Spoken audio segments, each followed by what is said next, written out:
In the world of the UFC, heroes and anti-heroes aren't born. They're made in blood, sweat, and public perception. Few stories illustrate this better than the tale of two superstars whose character arcs reversed in dramatic fashion. On one side, Nate Diaz, once a rebellious, underappreciated anti-hero, now a respected fan favorite icon. On the other, Conor McGregor, a charismatic phenom who rose as a beloved hero, only to become a polarizing, controversial anti-hero. Their rivalry is the stuff of legend. Two electrifying fights that not only shook the sport, but also catalyzed a double transformation. This is the story of how Nate Diaz and the notorious Conor McGregor swapped places in the eyes of fans.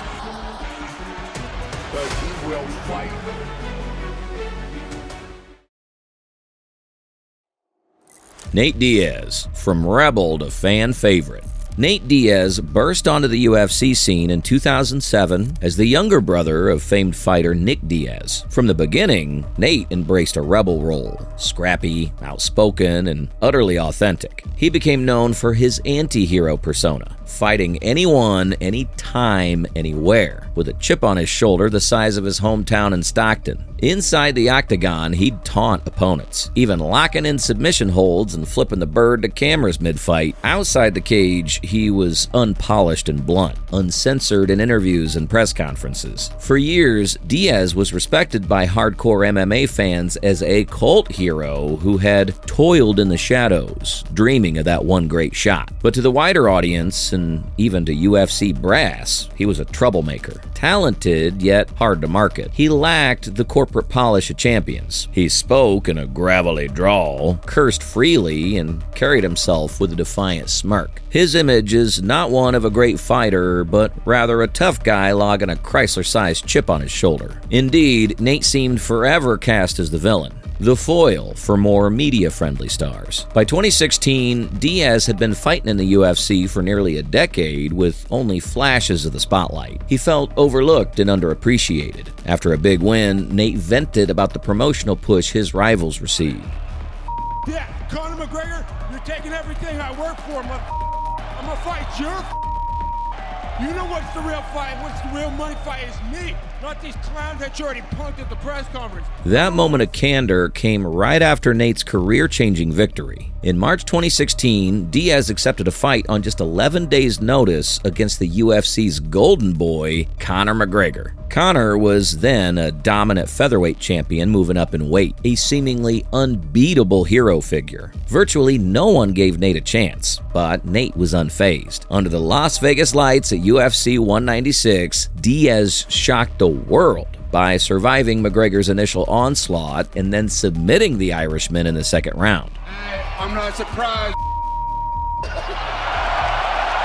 That one raw line, bleeped on live TV but immortalized in MMA history, perfectly encapsulated Nate Diaz's persona. He was the anti-hero who upended the establishment. Suddenly, millions of fans saw what the diehards always loved about Diaz: his realness, his grit, his refusal to be anyone but himself. The underappreciated rebel had seized his Rocky moment, and instead of begging for approval, he defiantly owned it. Overnight, Nate became a fan favorite. The rematch with McGregor 5 months later at UFC 202 was one of the biggest fights in UFC history. Diaz lost a razor-thin majority decision in an all-out war, but both men's stock rose. Nate's toughness and authenticity won over even more fans. The UFC, which once struggled to package Diaz, now realized his anti-establishment appeal was a draw in itself. In the years that followed, Nate's bouts headlined major events without a title on the line, a rarity. His 2019 clash with Jorge Masvidal even had a one-off BMF, baddest motherfucker, belt at stake, essentially crowning Diaz as the UFC's ultimate anti-hero. He had gone from cult figure to bona fide star. By the time Diaz fought his final UFC bout in 2022, a submission win over Tony Ferguson, the arena was electric with Diaz chants. The UFC had attempted to use him as a stepping stone for younger stars, but Nate turned the tables, leaving the organization on a high note, victorious and more popular than ever. Fans roared their approval, fully in Diaz's corner. As one ESPN writer noted, the promotion reaped massive financial rewards from Diaz's ability to connect with fans. After 15 years in the UFC, Nate exited with perhaps the most unique legacy in MMA. A fighter with no titles, a mixed record, 21-13, yet an international fan base and legendary status built on authenticity and heart. In the Conor McGregor era, Diaz had established himself as the second biggest star in the sport, and arguably the most admired. Nate Diaz's transformation was complete. The one-time rebel villain had become a people's champion, an anti-hero loved for never selling out, never biting his tongue, and always fighting with every ounce of his being. Where once he was booed, now he was celebrated. The anti-hero became the hero. Conor McGregor, from hero to controversial anti-hero.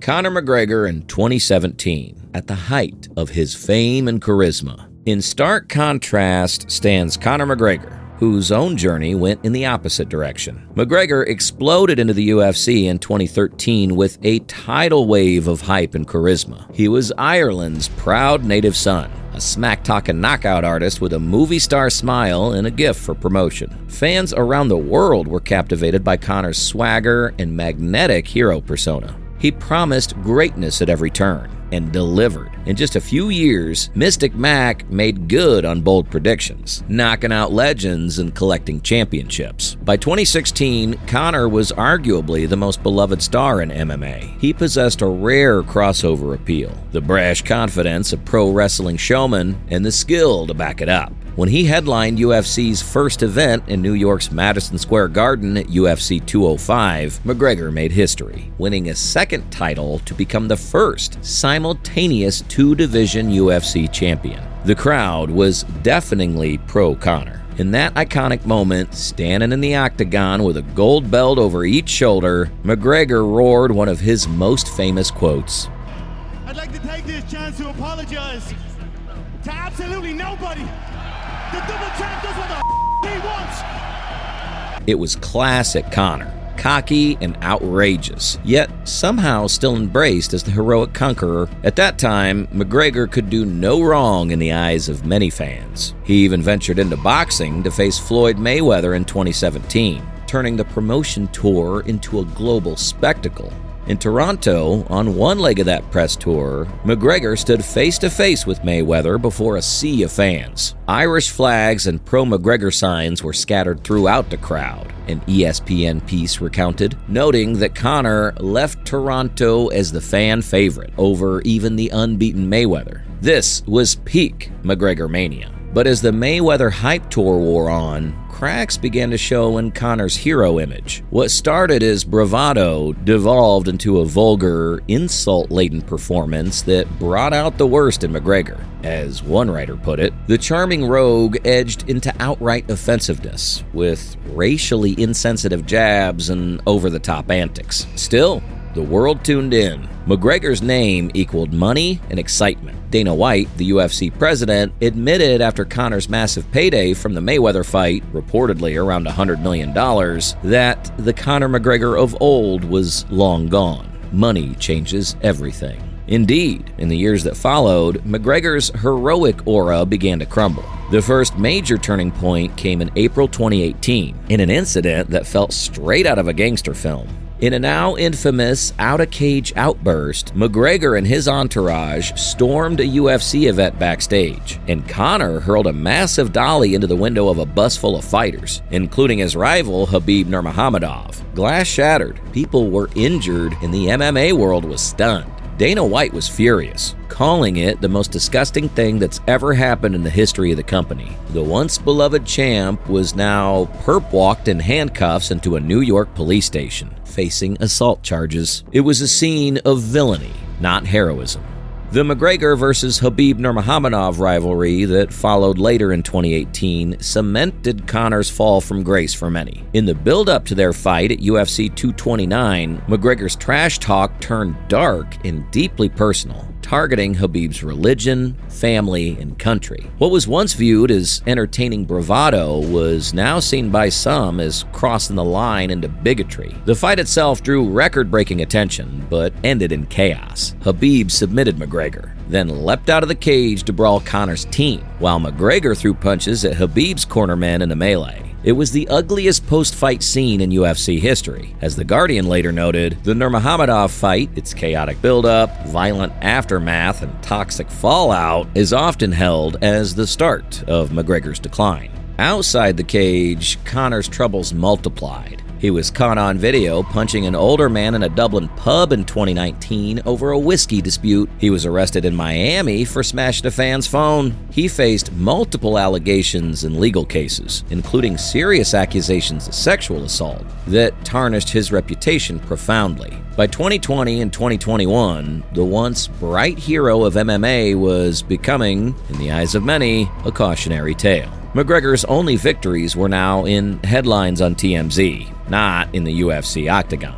As an ESPN analyst put it, since 2017, Conor had managed just one UFC win and countless setbacks, including arrests, injuries, lawsuits, and multiple allegations of sexual assault. Even McGregor's performances started to suffer as his focus wavered. Though he returned to the cage in 2020-21 for a series of fights with Dustin Poirier, he was knocked out and then suffered a gruesome leg break. The defeats showed a human vulnerability behind the braggadocio, and fan sentiment continued to split. Some remained loyal to the entertainer they loved, while others grew wary of his antics and lack of discipline. By 2023, Conor McGregor had become a divisive anti-hero, if not a villain outright. He still has legions of fans. His every tweet or appearance would ignite social media, and any hint of a comeback fight, such as a teased bout with Michael Chandler, sent his loyal supporters into a frenzy. But just as many observers saw McGregor as a fallen idol, a fighter who flew too close to the sun, only to crash to earth under the weight of his own excesses. In late 2024, a Dublin civil jury found him liable for a sexual assault, leading even sponsors and former fans to distance themselves. The hero, who was once worshipped by millions, was now, as one headline put it, a pariah in the sport. Conor's charisma and achievements haven't been forgotten. He's still the first double champ, still the guy who carried the sport to new financial heights. But the public's perception of him has fundamentally shifted. The aspiring hero of 2015 is now seen by many as an anti-hero at best. A man who still draws eyeballs, but whose behavior outside the cage makes him as much of a villain as a protagonist. As The Guardian's Jonathan Liu remarked in 2024, McGregor had long been exalted as an aspirational figure, but brands and fans scrambled to disown him after one scandal too many. It's a stunning reversal of fortune. The one-time hero now wears the black hat, largely by his own hand. The rivalry between Nate Diaz and Conor McGregor not only provided two of the most thrilling fights in UFC history, it also served as the crucible in which these character arcs were forged. When they first met in March 2016, the stage was set like a Hollywood script. McGregor, the cocky undefeated in UFC champion, riding a hype train, versus Diaz, the late replacement underdog many saw as a sacrificial lamb. The press conferences were wild, featuring verbal fireworks and even an infamous bottle-throwing exchange. Conor played the smooth-talking hero beloved by the masses, while Nate embraced the role of streetwise anti-hero, unmoved by Conor's bluster. Their first fight at UFC 196 upended expectations. When Diaz made McGregor tap out, the shock was palpable. In that instant, Nate Diaz went from anti-hero to unlikely people's champ. Fans love an underdog, and Nate had slain the dragon. The post-fight scene was telling. Conor, humbled for the first time, sat against the cage with a bloody face, while Nate basked in the upset, defiantly declaring he wasn't surprised. Many viewers who turned in to see the McGregor show found themselves cheering for Diaz's genuine grit. It was as if the roles had momentarily reversed. Nate became the heroic figure for proving a doubter's wrong, and Conor, in defeat, showed vulnerability that some interpreted as a crack in the hero facade. The rematch at UFC 202 was built on mutual respect amid the trash talk. Conor admitted he had underestimated Nate, and he was determined to avenge the loss and reclaim his hero's narrative. Nate, now with far more fanfare behind him, trained for a war. The fight delivered. 5 rounds of ebb and flow, heart and skill on display. Conor won by a decision by the thinnest of margins, but there were no losers in the court of public opinion. Both men earned each other's respect. Conor showed he could adjust and overcome adversity. Nate proved the first fight was no fluke and that he could push the sport's biggest star to his brink. The rivalry was symbiotic. McGregor's star power undoubtedly elevated Diaz's profile. Their fights shattered UFC pay-per-view records at the time. Conversely, Diaz handed McGregor his first UFC loss and forced him to evolve. In doing so, Nate, ever so slightly, tarnished Conor's invincibility aura, planting the earliest seeds of doubt that would later grow. Fans began to see McGregor as mortal, and some even reveled in it, given his brashness. Meanwhile, Nate's refusal to be awed by Conor's fame, "Conor McGregor, you're taking everything I worked for, motherfucker," he had previously ranted, endeared him to those who disliked the McGregor hype train. Their feud was the perfect storm of personalities, and it pushed each man further down their respective paths. Interestingly,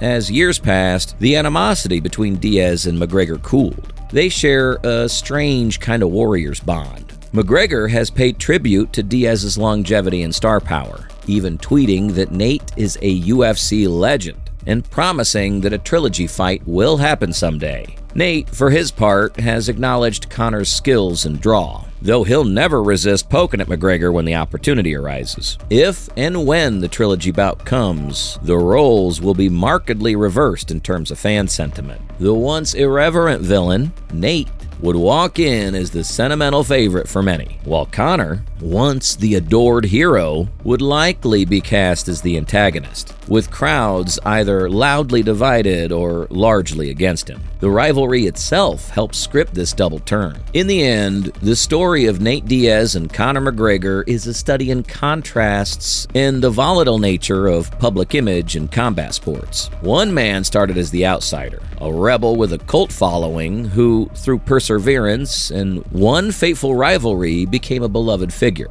a hero without ever needing a belt. The other rose as the conquering hero, achieving unprecedented heights, only to see his own actions transform him into a polarizing anti-hero figure on the brink of ruin. Their intertwined journeys show how the lines between hero and villain can blur in the UFC, shifting with each victory, each defeat, and each headline outside the cage. Nate Diaz leaves behind a legacy defined by authenticity, resilience, and a connection with fans that money can't buy. As one publication put it, forget the record, but remember the blood, the sound bites, the upsets. His legacy is unique. Conor McGregor's legacy is more complicated. He's the most famous MMA fighter on the planet, a pioneer who achieved feats no one else had, but also a man whose 7-year free fall outside the cage threatens to overshadow those achievements. Their rivalry and reversed fortunes will forever be a chapter in UFC lore. It's poetic, in a way, the brash hero and the defiant anti-hero meeting in battle, and years later, swapping places in the eyes of the world. As fans, we've cheered him, booed him, and watched him grow.